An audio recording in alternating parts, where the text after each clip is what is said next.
Hello, and welcome to the Ask Ezra podcast, real people with intimacy challenges and real intimacy coaching.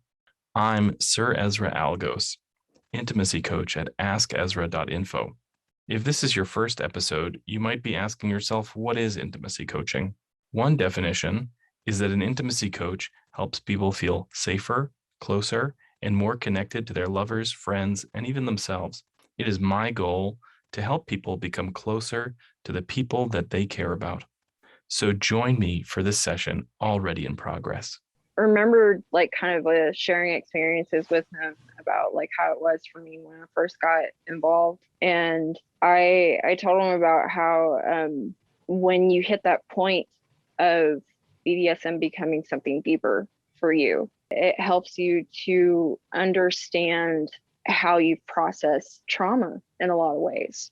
And in a huge way, for me, the stuff that I've experienced in BDSM over the years, it's been really liberating from that trauma.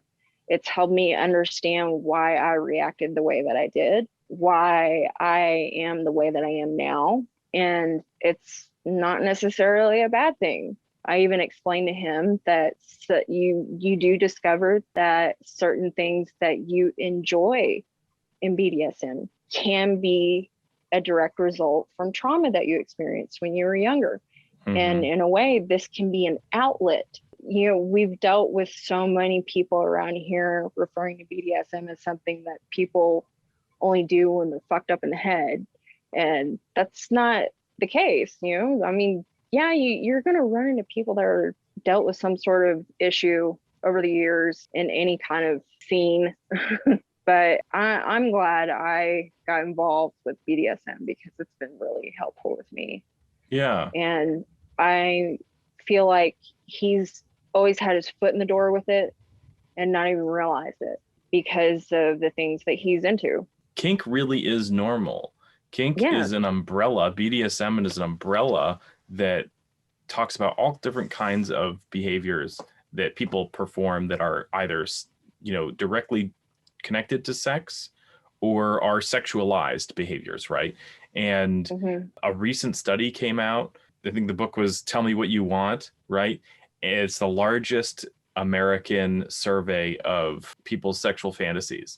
And upwards of 90% of people had fantasies that involved BDSM in one form or another, like at one point. And so really, if BDSM has never entered your mind and has never turned you on, then you're really in the minority, you know? So it's just, I think it's challenging. There are people who identify as kinky, right? Mm-hmm. But there are people who don't identify as kinky, but they're still kinky, but they simply just never talk about it. They're not interested in that community. The more niche our attractions are, the more niche our fetishes are, then the more necessary it becomes to have that community so that we can find partners. The old joke was if you're into abrasive, elbow rubbing, then you're really going to need to work on networking because not everybody's into that. Yeah. And so you'll actually find that the more narrow a specific sexual interest is, the more global the community is, because it makes sense. They need to really spread out and connect with those people. Yeah. The more I started to network online, broadening my horizon and understanding what people were into, I ended up making a lot of really good friends though. Yeah. And that's fantastic. Build the community and it'll help you grow.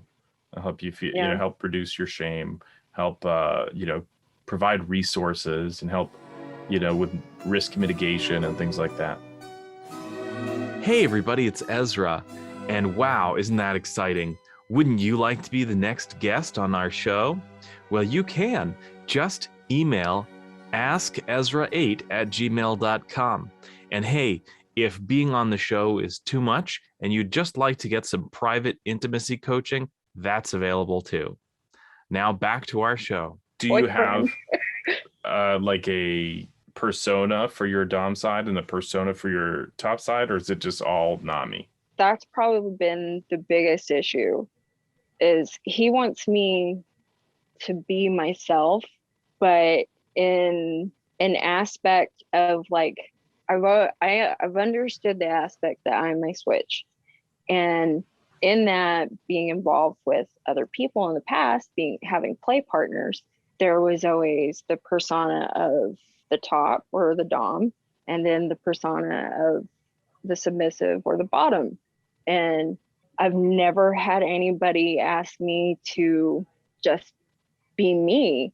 So it's kind of like developing a new persona that is a little bit of both, because I've always just been one or the other, not everything at the same time. So I guess that's where a lot of like the over talking situations, instead of showing, the first time he talked to me about it, he's like, I can't like understand everything that you're telling me because I need you to show me. We had a lot of frustration involved. I kind of broke down from it and I was like, this is really hard for me and it's never been like this. And he's like, why? And he's like, because, because I love you. Usually when I've been in situations like this, it was a persona and that emotion was not involved. It was just about having fun, living a different life for that scene. The minute I told him that, he started to understand that I was in that aspect. I'm learning too with him. So yeah, it's a much more vulnerable place to be, to play with somebody who you love compared to playing with a stranger, right? Because if you fuck up, if you embarrass yourself, then you can just walk away from it and you don't ever have to think about it again, right? But if that's your partner, then you got to live with that situation. So I want to stress the importance of unpacking. Like, we talk about aftercare a lot. We don't always talk about like the unpacking component of aftercare, right? So I want to make sure that you're making time and space for your discharge of emotions, right? I like to look at LARPers, live action role players. Yeah, they've really dissected this and really created a system. So they talk about epilogue, game wrap, and de-roll is the last part. And de-roll is to be like, I'm Naami, I'm not the prisoner, I'm not prisoner 562, right? You gotta take, with your role playing, take off those masks, right? And come back to reality. Like, it sounds cheesy, but like when you've got this conflict and there's no resolution to the conflict, it can feel like that conflict never ended. And those are all really important. And I feel like we usually we're just like, oh, cuddles and snacks, but really unpacking what happened, and learning, capturing learning opportunities, be like, how did what we just do affect you emotionally? How did you feel about that, how it happened? Or what would you like to have happened differently? What would you like to have happened, more? What would you have, rather not happen, or happened less, or happened in a different way, right? And so those are just as important in terms of like capturing the learning as the experience itself. Hey everybody, it's Ezra. Do some of these challenges sound like some of the things you've been dealing with? Maybe your challenges are very different, but you just love to have somebody to work on them with. Well, you're not alone on your journey. I'm here to help. So email askezra8@gmail.com or visit us at askezra.info, and maybe we can set up a session where we just focus on you. All right, back to the last component of our show. We can talk about like compartmentalized personality components, and we can talk about integrated personality components. If I've got like a really aggressive job, right? And like, I don't know, let's say like I'm in sales or something, I have to be like really aggressive. Then I can have a part of me that's super aggressive and super kind of pushy a little bit, right? But I just wear that at work.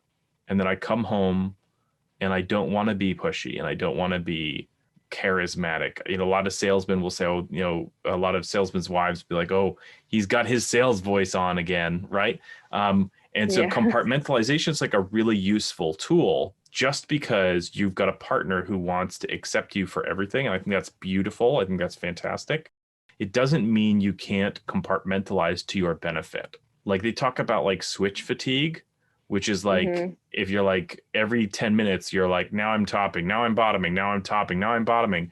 It's emotionally exhausting and it's really hard to unpack. Maybe now's the time to, instead of just being top Naami or bottom Naami, I'm just going to come up with random names, like be Ursula the Merciless, when you're topping, and be, Ariel the ditzy and vulnerable when you're bottoming, right?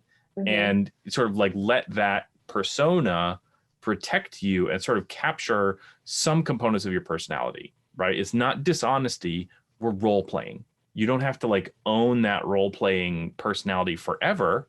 You can do that just one night and then forget it. Or you can really invest in that personality and sort of like develop it and see where it goes. By doing that, you create sort of a safe space to explore personality characteristics. You can have personality characteristics that conflict with each other.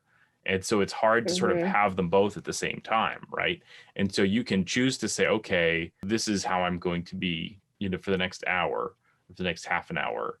And you can make that choice. And I think that's what's really wonderful about BDSM is it allows us to be all of ourselves, but it also allows us to be part of ourselves instead of everything all at once. Absolutely.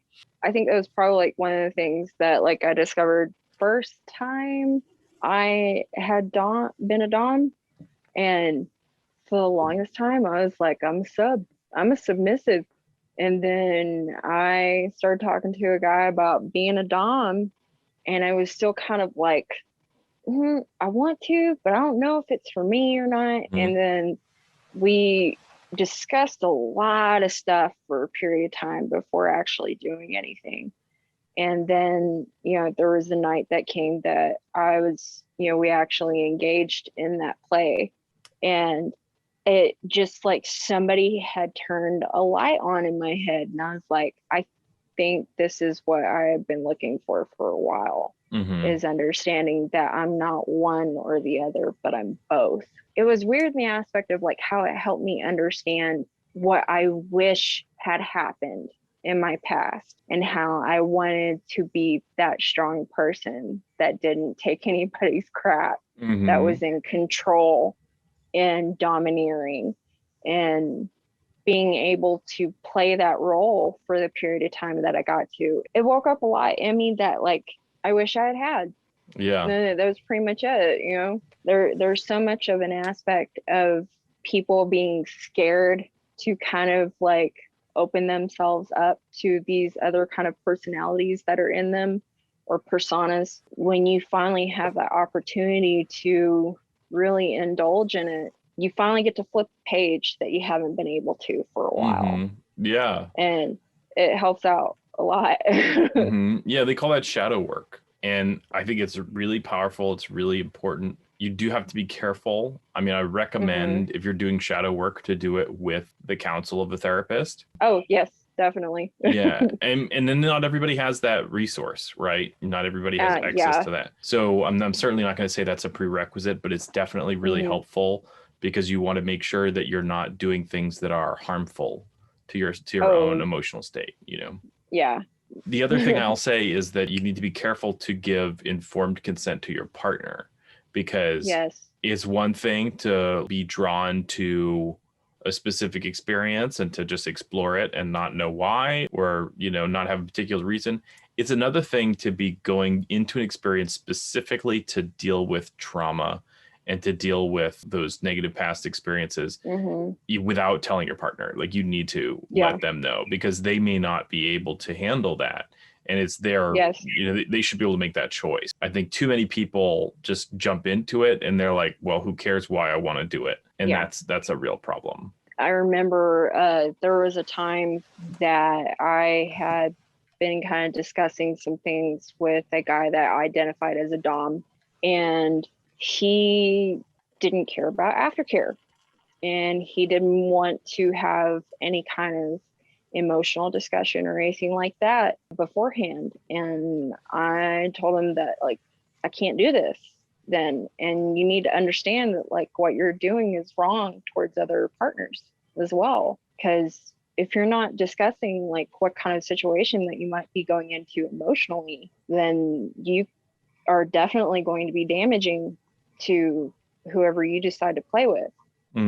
And they did not like that too much. Yeah, I'm actually going to disagree with you here. And I think that you are totally in your right. And I think it's great that you realized that this person wasn't going to deal with what you needed to deal with, right? They weren't going to be able to provide the care that you needed. And you realized that was a red flag and that was a deal breaker for you. It's not always a deal breaker. Aftercare is something that is super different for all different kinds of people. Oh, no. Right? Yeah, I understand that completely. Yeah.